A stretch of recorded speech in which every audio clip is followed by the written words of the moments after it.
Hey everybody, welcome back to the Pep Talk. On today's episode, we have a certain spooky guest joining us.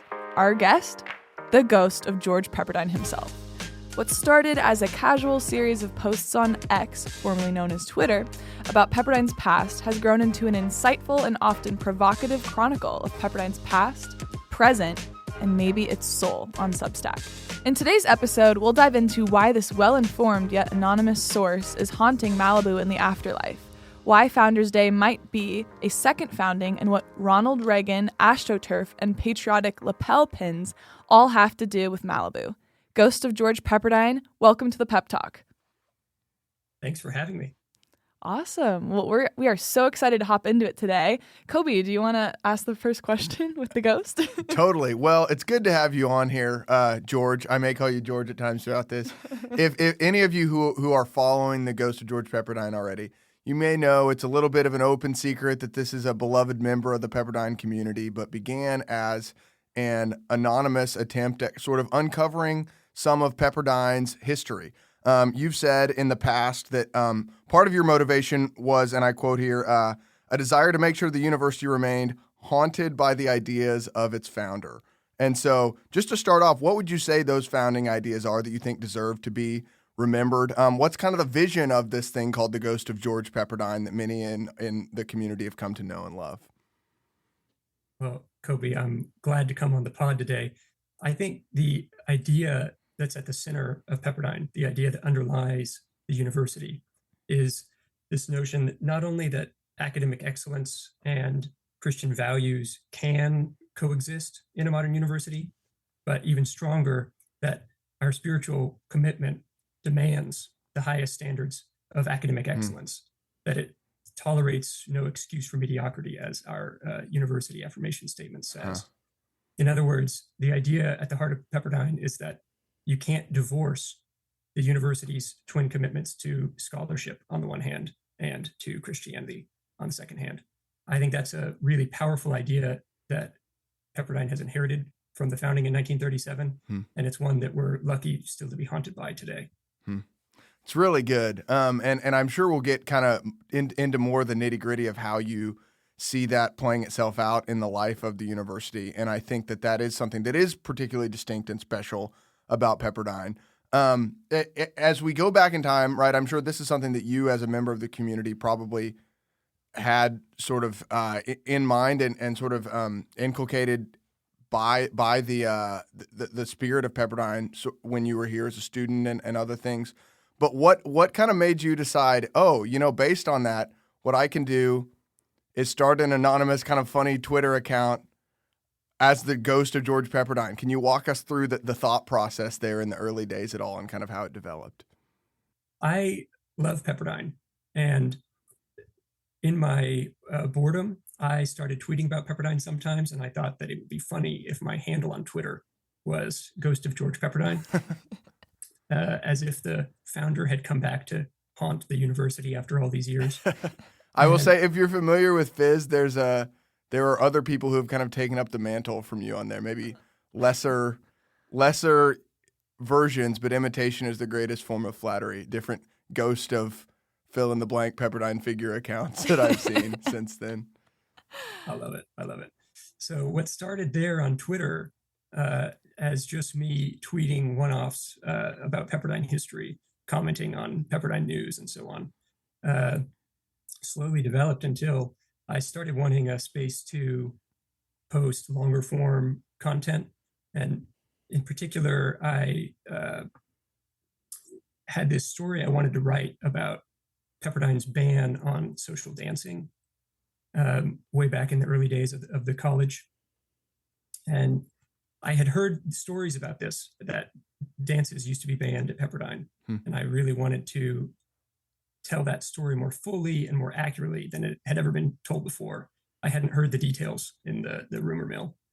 And so as I started looking into it more, reading archival sources and so on, I found out that really the story of social dancing at Pepperdine is a story about a university that's wrestling with what it means to maintain their commitment to Christian living among these pressures from the secular world.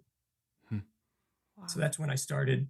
I started a Substack to post this longer essay about the history of social dancing at Pepperdine, and that's where we are today. And kind of from there, that became other deep dives into the sort of history and culture of Pepperdine.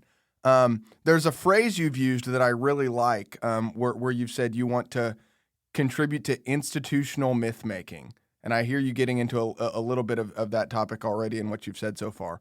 I think that's a loaded phrase in a good way.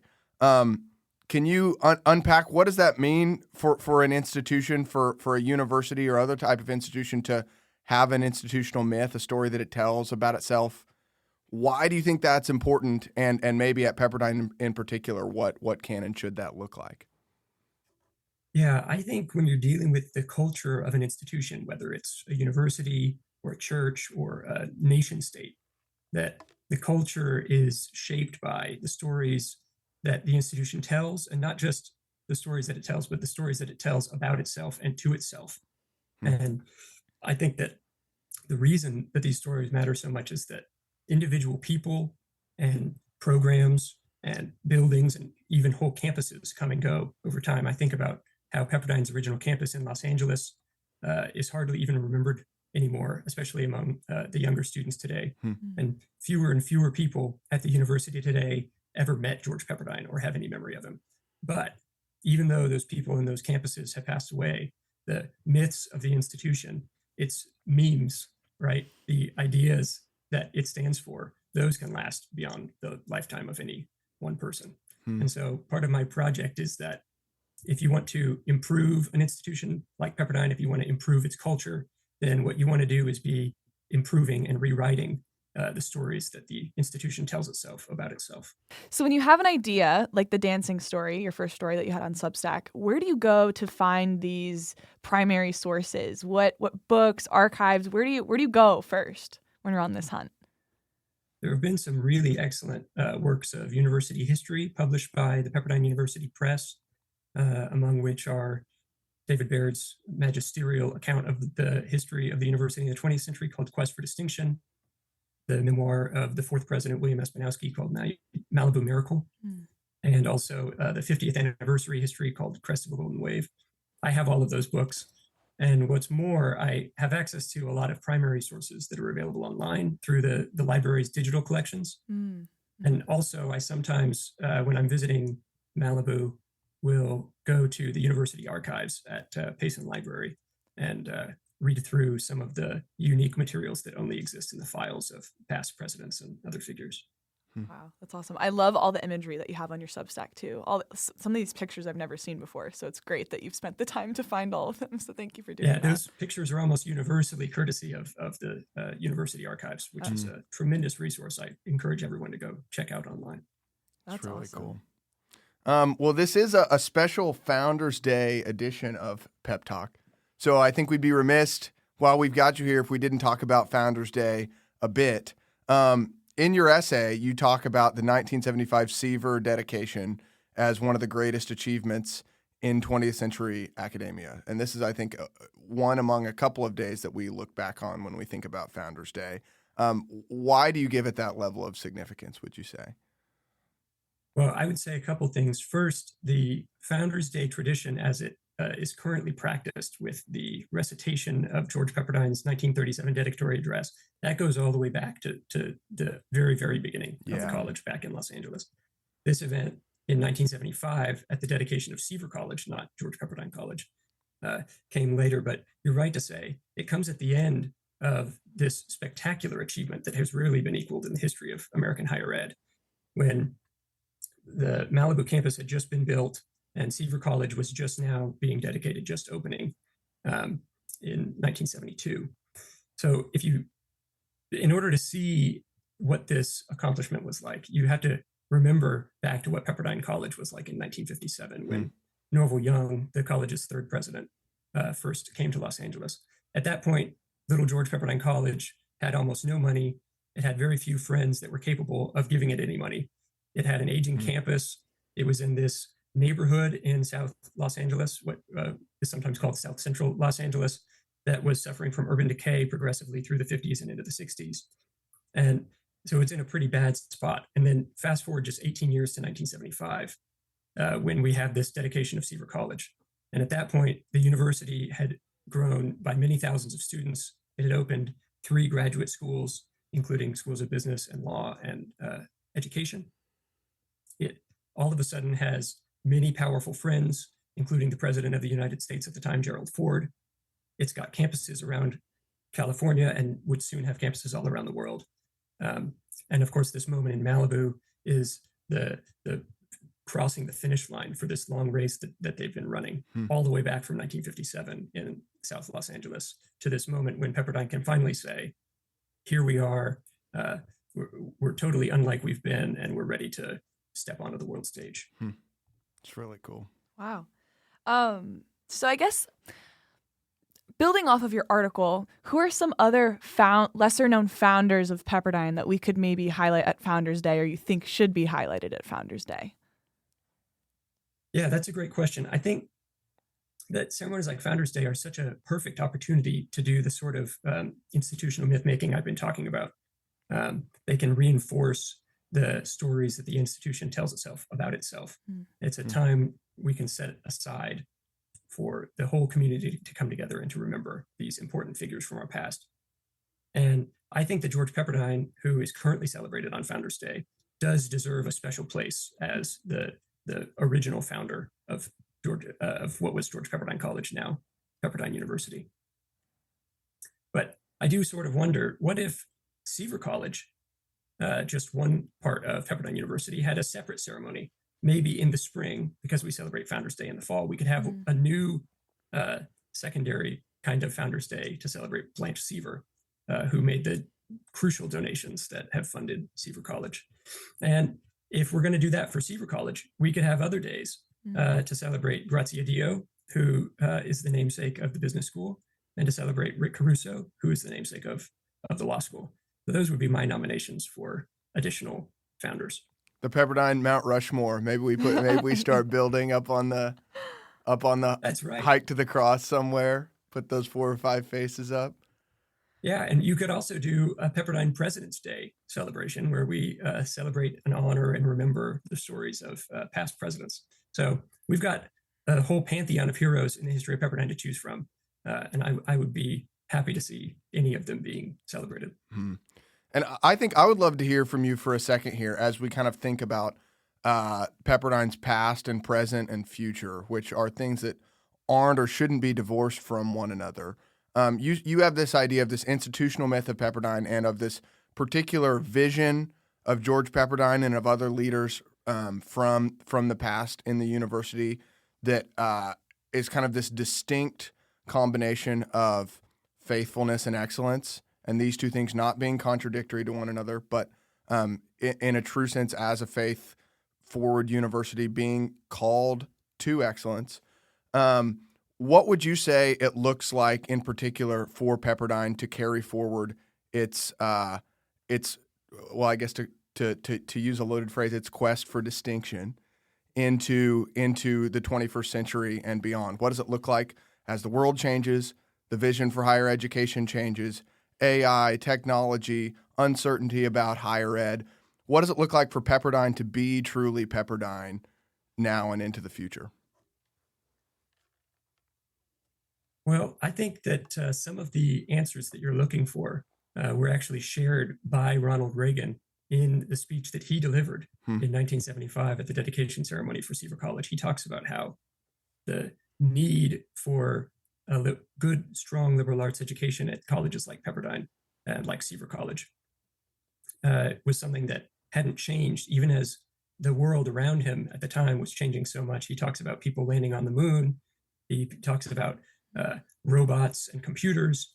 And he says that we still need to come back again and again to the liberal arts. And I think that George Pepperdine would have agreed with that. And so I hope that Pepperdine will continue along that path. That's awesome. Wow. It still rings true today. I think that's why Founders Day is so important. Okay, so on to some broad questions about being the ghost of George Pepperdine. So this is a question I came up with. So you, the ghost of George Pepperdine, are floating over campus today. Where do you linger? The cafeteria? The Freedom Wall? Somewhere off limits? Where are your favorite spots to haunt? Well, one of the things I think of when I think about George Pepperdine is this very strange fact that he actually died 10 years before the Malibu campus ever opened, before Pepperdine ever owned the Malibu campus, in fact. And so to him, all Pepperdine ever was a little college in South Los Angeles on 34 acres in the Vermont Knolls neighborhood. He didn't know Malibu. And so he not only didn't, but really couldn't have had any favorite spots on the Malibu campus.